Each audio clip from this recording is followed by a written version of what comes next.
ETV ప్రేక్షకులకి నమస్కారం. Triple X detergent soap శుభమస్తు కార్యక్రమానికి స్వాగతం. ఈనాడు శుభమస్తు కార్యక్రమంలోని గ్రహఫల మంచంలో గ్రహాల యొక్క స్థితిగతులు, వాటి యొక్క శుభాశుభ ఫలితాల గురించి పరిశీలిద్దాం. అలాగే ఈరోజు 12 రాసుల వారికి ఏ సంఖ్యలు కలిసి వస్తాయి, రంగుల యొక్క దిక్కుల యొక్క ప్రాధాన్యత, ఏ దేవతల్ని పూజించాలి, ఏ కార్యక్రమాలు ఏ రాసుల వారు చేపట్టాలి అనేటువంటి అంశాలతో పాటు శుక్రవారం నాడు లక్ష్మీ గణపతి ఆరాధన ద్వారా ఏర్పడేటువంటి సత్ఫలితాలు ఏమిటో ఈనాటి ఆంతర్యంలో పరిశీలిద్దాం. శ్రీ విజయనామ సంవత్సరం ఆశ్వీజ మాసం దక్షిణాయనం శరదృతువు. ఈ రోజు తిథి పూర్ణిమ తెల్లవారుజాము 4:30 వరకు ఉంది. వారం భృగువారం లేదా శుక్రవారం. నక్షత్రం రేవతి రాత్రి 2:27 వరకు. యోగం వ్యాఘాతం కరణం విష్టి. అమృతకాలం రాత్రి 12 గంటల నుంచి 1:40 వరకు. విడవదైనటువంటి కాలాన్ని పరిశీలించినట్టయితే వర్జ్యం మధ్యాహ్నం 2:26 నుంచి 4:02 వరకు. దుర్ముహూర్తం ఉదయం 8:16 నుంచి 9:04 వరకు. తిరిగి మధ్యాహ్నం 12:13 నుంచి 1:01 వరకు. రాహుకాలం ఉదయం 10:30 నుంచి 12 గంటల వరకు. యమగండం మధ్యాహ్నం 3 గంటల నుంచి 4:30 వరకు. ఈరోజు తిథి పౌర్ణమి. ఆధ్యాత్మిక కార్యక్రమాలకు బాగా పనికి వస్తుంది. అలాగే వారం భృగువారం లేదా శుక్రవారం. నూతన వస్తు కొనుగోళ్లు, వాహన కొనుగోళ్లకి ఈ శుక్రవారం చాలా ఉపయోగపడుతుంది, శోభని కలిగిస్తుంది. ఈ శుక్రవారం నాడు చేసేటువంటి మహాలక్ష్మి యొక్క ఆరాధన ఐశ్వర్యాన్ని కలిగిస్తుంది, ఈతి బాధల్ని రుణ బాధల్ని తొలగిస్తుంది. ఈ రోజు నక్షత్రం రేవతి నక్షత్రం. ఈ రేవతి నక్షత్రంలో ఈ రోజు పుట్టేటువంటి వారికి 4వ పాదంలో పుట్టినట్టయితే దోషం, 1, 2, 3 పాదాల్లో పుట్టినట్టయితే దోషం లేదు. ఈ దోష నివృత్తికే పెసల దానం, విష్ణు సహస్రనామ పారాయణ, ఏకాదశ పూర్వక రుద్రాభిషేకం పనికి వస్తాయి. ఇక ఈరోజు రేవతి నక్షత్రంలో పుట్టేటువంటి వారికి బుధ మహాదశతోటి ప్రారంభమవుతుంది. ప్రస్తుతం బుధుడు యొక్క స్థితి తులాక్షేత్ర స్థితి, శనితోటి రాహుతోటి యుతి ఉంది కాబట్టి ఈ దోష నివృత్తికై అన్నదానం, పెసల దానం బాగా ఉపయోగపడతాయి. ఇక ఈరోజు 12 రాశుల వారికి ఏర్పడేటువంటి శుభాశుభ ఫలితాలను పరిశీలిద్దాం. ముందుగా మేషరాశి. ఈరోజు మేషరాశి వారిని పరిశీలించినట్టయితే సంబంధ బాంధవ్యాలు వ్యాపారరీత్యా మెరుగవుతాయి. ఆర్థికపరమైనటువంటి అంశాల్లో మెరుగైనటువంటి పరిస్థితులు కొంత ఊరట కలిగిస్తాయి.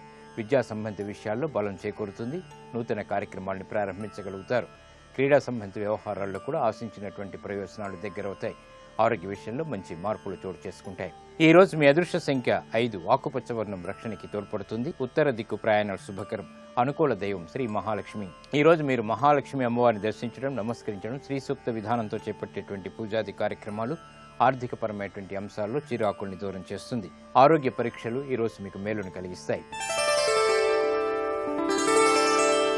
ఈ రోజు వృషభ రాశి వారిని పరిశీలించినట్టయితే శోభతో కూడినటువంటి కార్యక్రమ నిర్వహణ కొనసాగించగలుగుతారు. ఆనందకర వాతావరణం అన్ని రంగాల వారికి చేకూరుతుంది.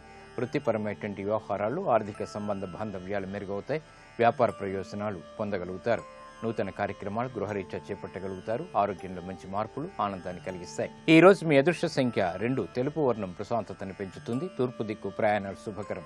అనుకూల దైవం మహాకాళి. ఈ రోజు మీరు మహాకాళి అమ్మవారిని దర్శించడం, అమ్మవారికి కుంకుమార్చన నిర్వహించడం వంటి కార్యక్రమాలు గ్రహ అతి ప్రతికూలతని దూరం చేస్తుంది. కోర్టు సంబంధిత వ్యవహారాలు, ప్రక్రియలు, సంభాషణలు ఈ రోజు మీకు లాభిస్తాయి. ఈ రోజు మిథున రాశి వారిని పరిశీలించినట్టయితే శత్రువులు ప్రబలమవుతారు. చేపట్టేటువంటి కార్యక్రమాలపై శ్రద్ధ తగ్గుతుంది. వృత్తిపరమైనటువంటి వ్యవహారాలు, అశ్రద్ధతో కూడినటువంటి కార్యక్రమాల ద్వారా సమస్యలను ఎదుర్కోవాల్సినటువంటి సంఘటనలు చోటు చేసుకుంటాయి. వ్యాపార వ్యవహారాల్లో ఆర్థికపరమైనటువంటి అంశాల విషయంలో జాగ్రత్తలు పాటించాలి. ఆరోగ్యంలో ప్రతికూలత కొనసాగుతుంది. ఈ రోజు మీ అదృష్ట సంఖ్య 3. ఎరుపు వర్ణం ధైర్యాన్ని కలిగిస్తుంది. దక్షిణ దిశ ప్రయాణాలు శుభకరం. అనుకూల దైవం లక్ష్మీ నరసింహస్వామి. ఈ రోజు మీరు లక్ష్మీ నరసింహస్వామిని దర్శించడం, నమస్కరించడం, పూజించడం వంటి కార్యక్రమాలు ఉత్తమ ఫలితాలను కలిగిస్తుంది. ఆరోగ్య రక్షణకి దోహదపడుతుంది. విదేశీ ప్రయాణాలు, సంభాషణలు ఈ రోజు మీకు లాభిస్తాయి. ఈ రోజు కర్కాటక రాశి వారిని పరిశీలించినట్టయితే విద్యా సంబంధిత విషయాల్లో విజయాలు చేజిక్కించుకోగలుగుతారు. స్థిరాస్తి విషయాల్లో చిరు సమస్యలు తలెత్తుతాయి. ఆరోగ్య విషయంలో కూడా ప్రతికూలత కొనసాగుతుంది. వృత్తిపరమైనటువంటి, వ్యాపారపరమైనటువంటి ప్రతిబంధకాలను సడలించుకునేటువంటి ప్రయత్నాలు కొంతవరకు కలిసి వస్తాయి. గృహ విషయాల్లో చిరు సమస్యలు కొనసాగుతాయి. ఈ రోజు మీ అదృష్ట సంఖ్య 5. ఆకుపచ్చ వర్ణం రక్షణకి తోడ్పడుతుంది. ఉత్తర దిక్కు ప్రయాణాలు శుభకరం. అనుకూల దైవం లక్ష్మీ నరసింహస్వామి. ఈ రోజు మీరు లక్ష్మీ నరసింహస్వామిని దర్శించడం, నమస్కరించడం, పూజించడం వంటి కార్యక్రమాలు గ్రహ ప్రతికూలతని దూరం చేస్తుంది. ఆరోగ్య రక్షణకి దోహదపడుతుంది. ఉద్యోగ సంబంధిత నూతన ప్రయత్నాలు ఈ రోజు మీకు లాభిస్తాయి. ఈ రోజు సింహరాశి వారిని పరిశీలించినట్టయితే వాహన సౌఖ్యం కొనసాగుతుంది. చేపట్టేటువంటి కార్యక్రమాలపై శ్రద్ధ పెరుగుతుంది. మానసిక చిరాకులు తగ్గుతాయి. వేగవంతమైనటువంటి కార్యక్రమ నిర్వహణ కొనసాగించగలుగుతారు. ఆధ్యాత్మిక కార్యక్రమాల్లో పాల్గొంటారు. ఆధ్యాత్మిక బలం చేకూరుతుంది. ఈ రోజు మీ అదృష్ట సంఖ్య 9. ఎరుపు వర్ణం ధైర్యాన్ని కలిగిస్తుంది. దక్షిణ దిశ ప్రయాణాలు శుభకరం. అనుకూల దైవం సుబ్రహ్మణ్య స్వామి. ఈ రోజు మీరు సుబ్రహ్మణ్య స్వామిని దర్శించడం, నమస్కరించడం, పూజించడం వంటి కార్యక్రమాలు గ్రహ అనుకూలతని రెట్టింపు చేస్తుంది. వ్యాపార విస్తరణలు వంటివి ఈ రోజు మీకు లాభిస్తాయి. ఈ రోజు కన్యా రాశి వారిని పరిశీలించినట్టయితే ప్రయాణాల ద్వారా ప్రయోజనాలను పెంపొందింప చేసుకోగలుగుతారు. లాభదాయకమైనటువంటి కార్యక్రమ నిర్వహణ స్థిరాస్తి విషయాల్లో ఏర్పడుతుంది. ఆనందకర సంఘటనలు గృహంలో చోటు చేసుకుంటాయి. శారీరక శ్రమ అధికంగా ఉన్నప్పటికీ విజయాలను చేజిక్కించుకోగలుగుతారు. మానసిక సంతృప్తికై చేపట్టేటువంటి కార్యక్రమాలు కొంతవరకు ఊరట కలిగిస్తాయి. నూతన కార్యక్రమాల విషయంలో ఏర్పడేటువంటి విఘ్నాల్ని సడలించుకోగలుగుతారు. గృహ విషయాలు అనుకూలం. ఈ రోజు మీ అదృష్ట సంఖ్య 5. పసుపు వర్ణం త్వరితగతిని శుభాల్ని కలిగిస్తుంది. ఈశాన్య దిక్కు ప్రయాణాలు శుభకరం. అనుకూల దైవం దక్షిణామూర్తి. ఈ రోజు మీరు దక్షిణామూర్తిని దర్శించడం, నమస్కరించడం, పూజించడం ద్వారా ఉత్తమ ఫలితాలు లభిస్తాయి. ఆధ్యాత్మిక కార్యక్రమాలు ఈ రోజు మీకు సంతృప్తిని కలిగిస్తాయి, బలాన్ని చేకూరుస్తాయి. ఈ రోజు తులారాశి వారిని పరిశీలించినట్టయితే ఆర్థిక విషయాలు మెరుగవుతాయి. చేపట్టేటువంటి కార్యక్రమాలపై శ్రద్ధ పెరుగుతుంది. ఏకాగ్రతతో కూడినటువంటి కార్యక్రమ నిర్వహణ కొనసాగించగలుగుతారు. పట్టుదలతో కూడినటువంటి కార్యక్రమాల ద్వారా విజయాలు చేజిక్కించుకోగలుగుతారు. శుభ సంఘటనలు గృహంలో చోటు చేసుకుంటే ఆరోగ్యం పదిలం. ఈ రోజు మీ అదృష్ట సంఖ్య 2. తెలుపు వర్ణం ప్రశాంతతను పెంచుతుంది. తూర్పు దిక్కు ప్రయాణాలు శుభకరం. అనుకూల దైవం మహాకాళి. ఈ రోజు మీరు మహాకాళి అమ్మవారిని దర్శించడం, నమస్కరించడం, పూజించడం ద్వారా గ్రహ అతి ప్రతికూలత దూరం అవుతుంది. ఉపయోగకరమైనటువంటి కార్యక్రమాల ద్వారా విజయాలు చేకూరుతాయి. నూతన వ్యాపార ఒప్పందాలు ఈ రోజు మీకు లాభిస్తాయి. ఈ రోజు వృశ్చిక రాశి వారిని పరిశీలించినట్టయితే వ్యవహారాల్లో ఏర్పడినటువంటి చిక్కులకు, సమస్యలకు పరిష్కారాలు లభిస్తాయి. నూతన కార్యక్రమాలను ప్రారంభించగలుగుతారు. వ్యయం ఎక్కువగా ఉంటుంది. ఆందోళనకర పరిస్థితులు ఉన్నప్పటికీ సద్దుమణుగుతాయి. చేపట్టేటువంటి కార్యక్రమాల్లో చిరు విఘ్నాలు ఏర్పడతాయి. గృహ విషయాల్లో చిరు సమస్యలు, చిరాకులు, ప్రబలమయ్యేటువంటి సంఘటనలు లేకపోలేదు. ఆరోగ్యంలో జాగ్రత్తలు పాటించాలి. ఈ రోజు మీ అదృష్ట సంఖ్య 2. తెలుపు వర్ణం ప్రశాంతతను పెంచుతుంది. తూర్పు దిక్కు ప్రయాణాలు శుభకరం. అనుకూల దైవం మహాగణపతి. ఈ రోజు మీరు మహాగణపతిని దర్శించడం, నమస్కరించడం, పూజించడం ద్వారా ఉత్తమమైనటువంటి విజయాల్ని సాధించగలుగుతారు. గ్రహ ప్రతికూలత దూరం అవుతుంది. నూతన కార్యక్రమాలు ఈ రోజు మీకు ఊరట కలిగిస్తాయి. ఈ రోజు ధనుసు రాశి వారిని పరిశీలించినట్టయితే ఆదాయం పెరుగుతుంది. చేపట్టేటువంటి కార్యక్రమాల్లో ప్రోత్సాహం లభిస్తుంది. నూతన కార్యక్రమాలను వేగవంతంగా ప్రయోగించగలుగుతారు. వృత్తిపరమైనటువంటి, వ్యాపారపరమైనటువంటి, ఉద్యోగ సంబంధిత వ్యవహారాలు బాగా అనుకూలిస్తాయి. ఆనందకర సంఘటనలు గృహంలో చోటు చేసుకుంటాయి. ఆరోగ్య విషయంలో మంచి మార్పులు చోటు చేసుకుంటాయి. విదేశీ సంభాషణలు ఉపకరిస్తాయి. ఈ రోజు మీ అదృష్ట సంఖ్య 3. పసుపు వర్ణం త్వరితగతిని శుభాల్ని కలిగిస్తుంది. ఈశాన్య దిక్కు ప్రయాణాలు శుభకరం. అనుకూల దైవం ఈశ్వరుడు. ఈ రోజు మీరు శివాలయాన్ని దర్శించడం, ఈశ్వరుడికి అభిషేకాదులు నిర్వహించడం వంటి కార్యక్రమాలు గ్రహ అనుకూలతని రెట్టింపు చేస్తుంది. ఆహ్లాద సంఘటనల్ని ఆహ్వానిస్తుంది. విద్యా సంబంధిత విదేశీ ప్రయాణాలు ఈ రోజు మీకు లాభిస్తాయి. ఈ రోజు మకర రాశి వారిని పరిశీలించినట్టయితే వ్యవహారాల్లో ఆశించినటువంటి ప్రయోజనాల్ని పొందగలుగుతారు. శత్రుభీతి పెరుగుతుంది. కోర్టు సంబంధిత వ్యవహారాల్లో చిరు సమస్యలు తలెత్తుతాయి. నూతన కార్యక్రమాలను వేగవంతంగా ప్రారంభించలేకపోతారు. వృత్తిపరమైనటువంటి, వ్యాపారపరమైనటువంటి విషయాల్లో ఏర్పడినటువంటి సంకోచ పరిస్థితులకి పరిష్కారాలు లభిస్తాయి. ఈ రోజు మీ అదృష్ట సంఖ్య 6. తెలుపు వర్ణం ప్రశాంతతని పెంచుతుంది. తూర్పు దిక్కు ప్రయాణాలు శుభకరం. అనుకూల దైవం శ్రీ మహాలక్ష్మి. ఈ రోజు మీరు మహాలక్ష్మి అమ్మవారిని దర్శించడం, అమ్మవారికి కుంకుమార్చన నిర్వహించడం వంటి కార్యక్రమాలు గ్రహ ప్రతికూలతని దూరం చేస్తుంది. గృహ సంబంధిత కార్యక్రమాలు ఈ రోజు మీకు లబ్ధిని చేకూరుస్తాయి. ఈ రోజు కుంభరాశి వారిని పరిశీలించినట్టయితే క్లిష్ట పరిస్థితుల నుంచి బయటికి రాగలుగుతారు. చేపట్టేటువంటి కార్యక్రమాల్లో ఏర్పడినటువంటి సమస్యలకు పరిష్కారాలు లభిస్తాయి. కుటుంబ సఖ్యత పెరుగుతుంది. ఆదాయాన్ని పెంపొందింప చేసుకునేటువంటి మార్గాలు సులభతరమవుతాయి. స్నేహితుల ద్వారా లబ్ధి చేకూరుతుంది. గృహ విషయాల్లో ఆశించినటువంటి ప్రయోజనాలు వేగవంతంగా పొందగలుగుతారు. ఆనందం అన్ని రంగాల వారికి చేకూరుతుంది. ఈ రోజు మీ అదృష్ట సంఖ్య 2. తెలుపు వర్ణం ప్రశాంతతని పెంచుతుంది. తూర్పు దిక్కు ప్రయాణాలు శుభకరం. అనుకూల దైవం ఆంజనేయ స్వామి. ఈ రోజు మీరు ఆంజనేయ స్వామిని దర్శించడం, నమస్కరించడం, పూజించడం వంటి కార్యక్రమాలు మనోధైర్యాన్ని పెంచుతుంది. తద్వారా విజయాలు చేకూరుతాయి. సాహస నిర్ణయాలు ఈ రోజు మీకు లాభిస్తాయి. ఈ రోజు మీనరాశి వారిని పరిశీలించినట్టయితే వ్యవహార దక్షత కలిగి ఉంటారు. చేపట్టేటువంటి కార్యక్రమాలపై మక్కువ పెరుగుతుంది. వృత్తిపరమైనటువంటి, వ్యాపారపరమైనటువంటి, ఉద్యోగ సంబంధిత విషయాల్లో ప్రశాంతత పెరుగుతుంది. చేపట్టేటువంటి కార్యక్రమాలపై అవగాహన కలిగి ఉంటారు. గృహ విషయాలు అనుకూలిస్తే విద్యా సంబంధిత విషయాల్లో అవరోధాలని ఎదుర్కొనేటువంటి శక్తి సామర్థ్యాలు కలిగి ఉంటారు. ప్రయాణాల విషయంలో జాగ్రత్తలు పాటించాలి. ఈ రోజు మీ అదృష్ట సంఖ్య 5. ఆకుపచ్చ వర్ణం రక్షణకి తోడ్పడుతుంది. ఉత్తర దిక్కు ప్రయాణాలు శుభకరం. అనుకూల దైవం మహాగణపతి.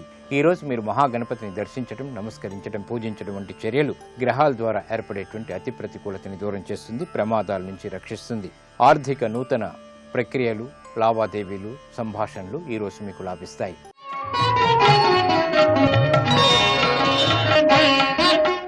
సర్వ సౌఖ్యాలు గృహరీత్యా ఏర్పడాలంటే లక్ష్మీ గణపతి యొక్క ఆరాధన గృహంలో తప్పనిసరి. మరి ఈ లక్ష్మీ గణపతి యొక్క ఆరాధన ఇంకా ఎటువంటి సత్ఫలితాల్ని, శుభ ఫలితాల్ని కలిగిస్తుందో పరిశీలిద్దాం. లక్ష్మీ గణపతి ఆరాధన వల్ల గృహంలో సర్వ సౌఖ్యాలు చేకూరుతాయి. లక్ష్మీ గణపతి పూజ వల్ల రుణ విముక్తి ఏర్పడుతుంది. కుడివైపు తిరిగిన తొండం ఉన్న గణపతి విగ్రహం బొటన్వేలు పరిమాణంలో ఉండాలి. ఈ విగ్రహానికి కుడివైపు అదే పరిమాణంలో ఉన్నటువంటి లక్ష్మీదేవిని ఉంచాలి.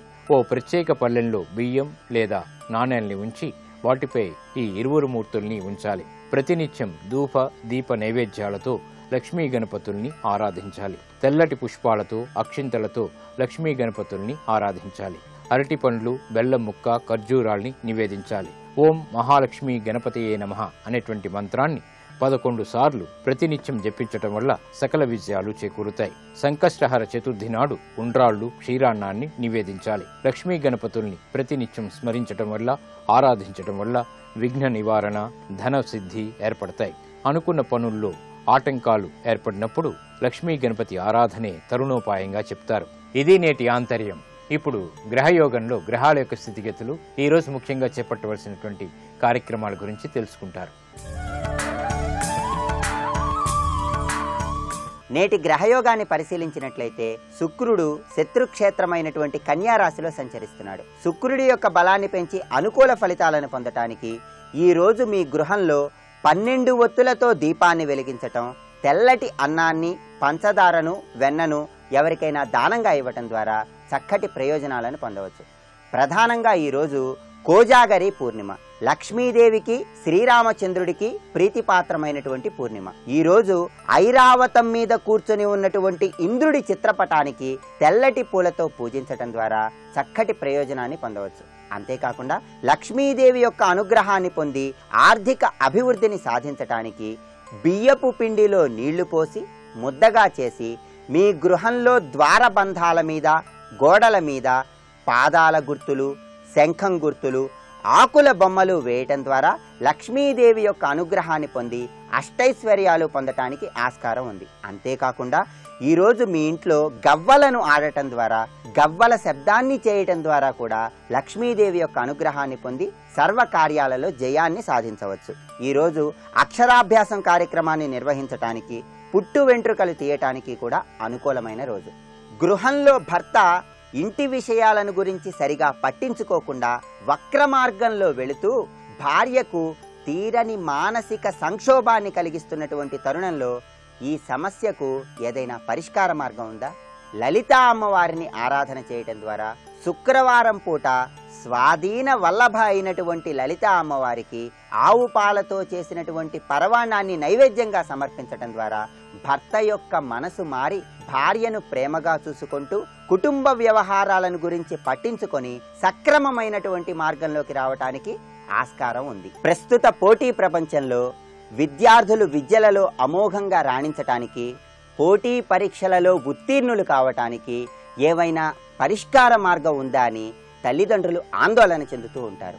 వారందరికీ ఇచ్చే పరిష్కార మార్గం ఏంటంటే, ప్రతి గురువారం నాడు పరమేశ్వర స్వరూపమైనటువంటి మేధా దక్షిణామూర్తికి నమస్కారం చేసుకొని ఆవు పాలలో పటిక బెల్లం వేసి స్వామివారికి నివేదన చేసి ఆ తర్వాత ఆ పాలను మీ పిల్లలు స్వీకరించేలా చేసినట్లయితే పోటీ పరీక్షలలో ఉత్తీర్ణత సాధించడానికి, సర్వ విద్యా సంబంధమైనటువంటి విషయాలలో చక్కటి అనుకూలతను పొంది జీవితాన్ని సుసంపన్నం చేసుకోవటానికి ఆస్కారం ఉంటుంది. ఇవి ఈనాటి గ్రహఫల అంశంలోని విశేషాలు.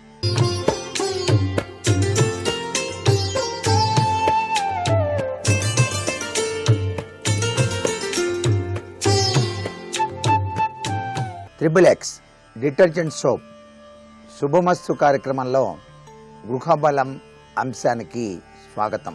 ఈరోజు ఆశ్వీజ పూర్ణిమ, దీన్నే శరత్ పూర్ణిమ అని చెప్పేసి కూడా అంటాం. ఎవరైతే ఈరోజు చంద్రుణ్ణి శ్రీకృష్ణ పరమాత్మను ధ్యానం చేస్తారో వారికి ఆరోగ్యం వృద్ధి చెందుతుంది, మనస్సు ఉల్లాసంగా ఉంటుంది. గృహం ఉన్న ప్రతివారు కూడా గృహంలో ఆచరించవలసినటువంటి వ్రతాల్లో ఇది శరత్ పూర్ణిమ వ్రతం చాలా విశిష్టంగా శాస్త్రాల్లో చెప్పడం జరిగింది. ఈ రోజున గణపతిని మొట్టమొదటిసారిగా పూజ చేసి కృష్ణ భగవానికి షోడశోపచార పూజ చేయాలి. అర్ధరాత్రి వేళ శ్రీకృష్ణునికి ఆవు పాలతో చేసిన పాయసం నివేదనగా సమర్పించాలి. ఆ రాత్రి వేళ ఇందులో చంద్రకిరణాల నుంచి అమృతం వర్షిస్తుంది కాబట్టి పూర్ణచంద్రుడు ఆకాశం మధ్యలో ఉన్నప్పుడు శ్రీకృష్ణునికి చంద్రునికి కూడా పూజ చేయాలి. పూజ పూర్తయ్యాక చంద్రునికి అర్ఘ్యం ఇవ్వాలి. ఆశ్వీజ పౌర్ణమి రోజున ఆవు పాలతో చేసినటువంటి ఆ పాయసాన్ని దేవునికి నైవేద్యం పెట్టిన తరువాత చంద్రుని పూజించిన తర్వాత అర్ధరాత్రి వెన్నెలలో ఆ పాయసాన్ని 1 గంట సేపు గనక ఉంచినట్టయితే ఆ పాయసంలోకి చంద్ర కళలు అలా అలా వచ్చి ఉంటాయి. ఆ చంద్ర కళలు ఉన్నటువంటి పాయసాన్ని గనక స్వీకరించినట్లయితే ఆరోగ్యం వృద్ధి చెంది తీరుతుంది అని శాస్త్రం. ఈ యొక్క శరత్ పూర్ణిమ వ్రతాన్ని ఏ ఇంటిలో యజమాని గృహిణి ఆచరిస్తారో ఆ ఇంటిల్లిపాదికి కూడాను ఆయుష్ ఆరోగ్యం వృద్ధి చెందడానికి ఆస్కారం అధికంగా ఉన్నది అనేటువంటి విషయాన్ని మనం ఇక్కడ గృహ బలరీత్యా తెలుసుకోవలసినటువంటి విశేషాంశం. అంతేకాకుండా ఇదే రోజు గృహంలో కంచు పాత్రలో నెయ్యి నింపి యథాశక్తి బ్రాహ్మణోత్తమునికి దక్షిణాదులతో దానం చేయటం వల్ల తేజవంతుడు అవుతాడు అని కూడా శాస్త్రంలో చెప్పడం జరిగింది. అంతేకాకుండా శ్రీకృష్ణ పరమాత్మనికి సంబంధించిన రాసలీలలు గోపికా గీతాలు ఈరోజు ఏ ఇంట్లో అయితే పఠిస్తారో వారందరికీ కూడా ఆది మధ్యాంతర్వర్తి నారాయణ స్వరూపుడైనటువంటి ఆ కృష్ణ పరమాత్మ యొక్క తత్వచింతనతో కూడినటువంటి ఆశీస్సులు ఇంటిల్లిపాదికి కూడాను వచ్చి తీరుతాయి. ఈరోజు ప్రతి ఒక్కరూ కూడా కృష్ణ భగవాన్ని అర్చన చేయాలి. గోపికాలోలుడు ఆ స్వామి యొక్క కీర్తనలు విశిష్టవంతమైనటువంటి ప్రభావాన్ని ఆ గృహంలో కలిగించి తీరుతాయి అని చెప్పడంలో ఏమాత్రం సందేహం లేదు. మరుసటి రోజున దైనందిక కార్యక్రమాలన్నీ కూడా ముగించిన పిదప భగవంతునికి మరలా పునఃపూజ చేయాలి. దానాదులు పూర్తయ్యాక కుటుంబ సభ్యులంతా కూడాను భక్తితోటి స్వామివారికి మరలా ప్రసాదాన్ని సమర్పించి స్వీకరించాలి.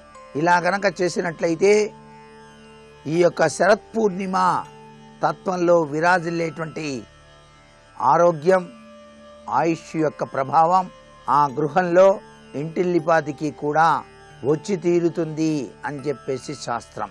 ఈ యొక్క మానవ జీవితంలో సూర్యుడు చంద్రుడు ఈ రెండూ కూడాను విశిష్టవంతమైనటువంటి తత్వాన్ని ప్రసాదిస్తాయి కాబట్టి చంద్రుడు మనక్కారకుడు కాబట్టి ఈ శరత్కాలంలో వచ్చేటువంటి శరత్ పూర్ణిమ వ్రతాన్ని ఆచరించినటువంటి వారికి మానసిక శాంతి వస్తుంది. మనో ఉల్లాసంతో కుటుంబ సభ్యులందరూ కూడా జీవించడానికి ఆస్కారం ఉన్నది. అందుచేత శాస్త్రాల్లో చెప్పిన రీతిగా ఈ యొక్క విశేషాంశమైనటువంటి వ్రతాన్ని ఇంటిలో ఆచరించి ఆ చేసినటువంటి పరమాన్నాన్ని రాత్రి సమయంలో చంద్రకిరణాలు పట్టేటట్టుగా 1 గంట సేపు ఉంచి తర్వాత స్వీకరించినట్లయితే ద్విగుణీకృతమైన ఓజస్సు ద్విగుణీకృతమైన శక్తి ఆ మనిషికి వచ్చి తీరతాయి అన్నది శాస్త్ర పరిజ్ఞాన రీత్యా ఉన్నటువంటి విశేషాంశమే. అందుచేత చంద్రుల్లో ఉన్నటువంటి పరిపూర్ణవంతమైనటువంటి కళలకు నాంది పలికేటువంటి ఈ పూర్ణిమ నాడు ఆచరించేటువంటి ఈ యొక్క విశేషాంశం ప్రతివారు కూడా ఆచరించవచ్చు. ఇది ఆచరించి సత్ఫలితాన్ని కూడా పొందవచ్చు. అంతేకాకుండా సత్యవ్రత పాలన చేసేటువంటి పద్ధతిగా కూడా దీన్ని చెప్పారు. శ్రీ సత్యనారాయణ స్వామి వారి యొక్క వ్రతం కనుక ఏ ఇంట్లో అయితే ఈ పూర్ణిమ నాడు ఆచరిస్తారో, అసలు సహసిద్ధంగా పూర్ణిమ నాడు సత్యనారాయణ స్వామి వ్రతం చేయటం చాలా విశేషం ఇంట్లో. అందున ఈ శరత్ పూర్ణిమ నాడు ఈ వ్రతాన్ని గనక ఆచరించినట్లయితే సత్యాన్ని పాలించేటువంటి లక్షణాలు, ధర్మచింతనతో జీవితాన్ని గడిపేటువంటి ప్రభావాలు ఆ ఇంటిల్లిపాదికి కూడా వస్తాయి. అందుచేతనే ఈ పూర్ణిమ నాడు ఆచరించేటువంటి కృష్ణ పరమాత్మ ధ్యానం, సత్యనారాయణ స్వామి వ్రతం, చంద్రునికి పూజ, ఇవన్నీ కూడా మానవ జీవితంలో మనిషికి ఆహ్లాదాన్ని, ఆనందాన్ని, ఆరోగ్యాన్ని, ఐశ్వర్యాన్ని ప్రసాదించే విశిష్ట గుణాలతో కూడినటువంటి తత్వం ఇక్కడ కనిపిస్తోంది. ఈ యొక్క ఆశ్వీజ మాసంలో వచ్చే పూర్ణిమకే ఇంత గొప్ప విలువ ఉన్నది. అందుచేతనే ఈ ఆశ్వీజ మాసంలో సంభవించేటువంటి ఈ పూర్ణిమ మానవ జీవితంలో ఆయుష్ను, ఆరోగ్యాన్ని, తేజస్సును వృద్ధి చేసేటువంటి ప్రక్రియగా మనం గృహ బలరీత్యా కూడాను ఆచరించినట్లయితే సర్వే సర్వత్రా శుభదాయకవంతమైన ప్రభావంతో జీవితాన్ని గడపవచ్చును కదా. మరి నేటి వాస్తు సందేహాన్ని గనక పరిశీలన చేసినట్లయితే పూర్ణచంద్రుడిలో దాగిన పరమార్థరీత్యా ఈ పూర్ణిమ నాడు ఆచరించవలసిన విధి విధానం ఏమిటి అన్నది ప్రశ్న.